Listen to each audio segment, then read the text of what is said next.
દીકરો વાયનો હોય પણ પેટના ઝીણા જેવો ભાવ થતો હોય ને એવા ફોઈના અધિકારો હોય ને એવા ફોઈની લાગણી એવા ફોઈની સંવેદનાઓ બળવત્તર હોય બાપરિયા એના માટે કોઈ શબ્દો ન હોય એવા અમારા આયુષ્યના ફોઈને ફુવા અમારા રતનફોઈનો પરિવાર અમારા ગંગા ફોઈ મોહન ફુવા શારદા ફોઈ ને જયંતિ ફુવાના પરિવારને ઇન્વાઇટ કરવા છે પણ આ બહેનો આટલી બધી બેઠી છે ને એમની વેશભૂષા આમ જોઉં ને એટલે પાછું મને એક વિચાર આવી જાય.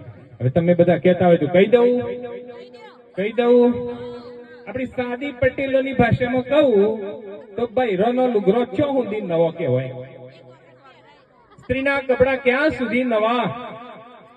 અરે સાહેબ હા બરાબર રાઈટ બોલો ને મારા વાલા. એક સેલ્ફી લેવાઈ જાય ને એક સેલ્ફી એટલે જૂના. એના બિચારીની તિજોરી ખોલે ને એટલે બે પ્રશ્નો મેઇન હોય. જેવું તિજોરી ખોલે એવું બે જ પ્રશ્ન મેઇન થાય ને. ઓહ પહેરવા કપડા જ નથી.